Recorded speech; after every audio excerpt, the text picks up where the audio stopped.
नमस्कार, four sides TV में मैं आशुतोष आपका स्वागत करता हूं। पावर स्टार पवन कल्याण आंध्र प्रदेश के डिप्टी सीएम बने। नरेंद्र मोदी के साथ उनकी और उनके भाई चिरंजीवी की तस्वीर खूब वायरल हो रही है। चुनाव जीतने के बाद पवन कल्याण की चिरंजीवी के पैरों में गिरकर आशीर्वाद लेने की तस्वीरें भी खूब सर्कुलेट हुई, लेकिन जैसा दिखता है हमेशा वैसा होता नहीं है। हम ऐसा क्यों कह रहे हैं, ये जानने के लिए आपको उनकी राजनीतिक और फिल्मी यात्रा जाननी होगी।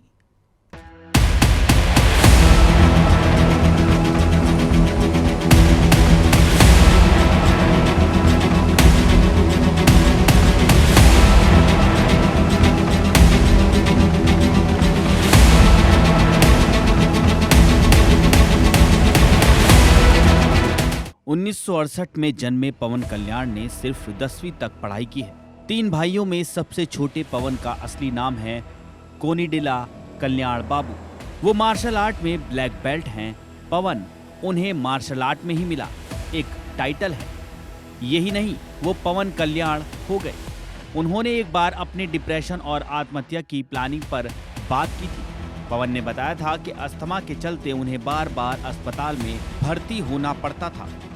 इसके कारण वो कभी सोशल आदमी नहीं रहे। वो बहुत अकेला महसूस करते थे। ऊपर से 17 साल की उम्र में पढ़ाई और परीक्षा का प्रेशर आ गया।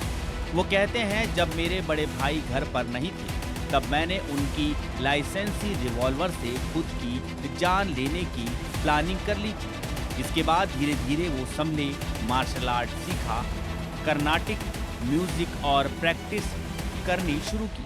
इसने उन्हें डिप्रेशन से निकलने में मदद की।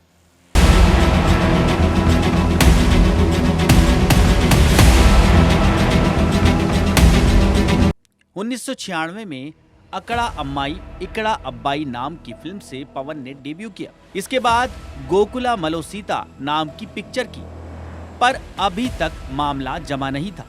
फिर 1999 में आई टोली प्रेमा ने पवन को इंडस्ट्री में स्थापित किया। इस फिल्म को नेशनल अवार्ड भी मिला, पर अभी बॉक्स ऑफिस पर उनकी धमक बाकी थी। ये भी 2001 में आई फिल्म खुशी से पूरी हो गई। ये उस साल की सबसे ज्यादा कमाई करने वाली फिल्म बनी। इसके बाद फिल्में आती नहीं और पवन कल्याण बॉक्स ऑफिस पर राज करते रहे। उन्होंने अपनी पहचान बिल्कुल अलग बनाई।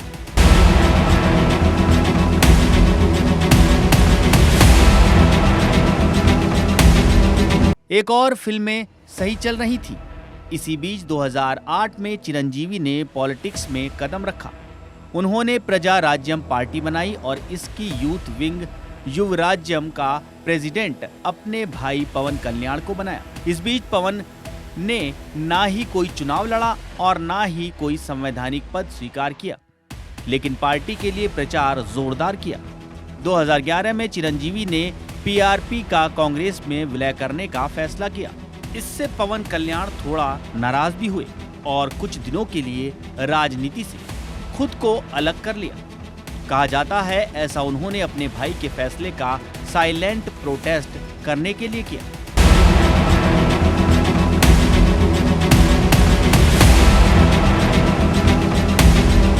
पवन कल्याण की पॉलिटिकल जर्नी पर 2014 लोकसभा चुनाव के वक्त पवन कल्याण ने अपनी खुद की पार्टी बनाई।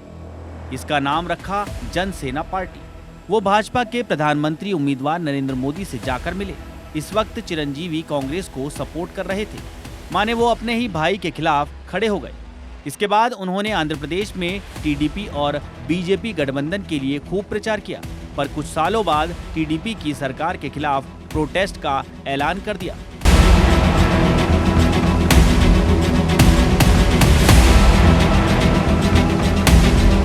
किडनी डिजीज के इलाज में लोगों को हो रही असुविधा के लिए हंगर स्ट्राइक का ऐलान किया। किसानों की आत्महत्या को लेकर प्रोटेस्ट मार्च किया। टीडीपी सरकार के लैंड पूलिंग फैसले का भी तगड़ा विरोध किया। केंद्र सरकार के भी कुछ फैसलों का विरोध उन्होंने किया। फिर 2019 के विधानसभा चुनाव में सभी सीटों पर कंटेस्ट किया। सिर्फ एक सीट पर जीत दर्ज की। खुद की दोनों सीटें भी हार गए।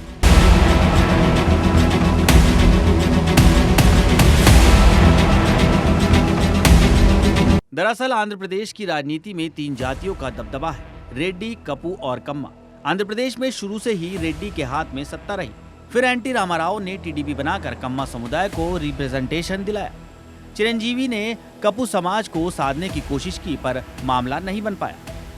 फिर आए पवन कल्याण, पर अकेले वो सफल नहीं हुए। 2024 में उन्होंने चंद्रबाबू नायडू की पार्टी टीडीपी से हाथ मिलाया। चूंकि नायडू कम्मा है और पवन कपू, इसलिए इन दोनों जातियों के वोटर साथ आए और टीडीपी बीजेपी जेएसपी माने एनडीए गठबंधन की सरकार आंध्र प्रदेश में बनी और पवन कल्याण डिप्टी सीएम बनी। నేను కొణిదెల పవన్ కళ్యాణ్ అనే నేను శాసనం ద్వారా నిర్మితమైన భారత రాజ్యాంగం పట్ల నిజమైన విశ్వాసం విధేయత చూపుతానని ఆంధ్రప్రదేశ్ రాష్ట్ర మంత్రిగా నా పరిశీలనకు వచ్చిన లేదా నాకు తెలియవచ్చిన ఏ విషయాన్ని ఏ వ్యక్తికి లేదా వ్యక్తులకి తెలియపరచనని లేదా వెల్లడించనని దైవ సాక్షిగా ప్రమాణం చేస్తున్నా।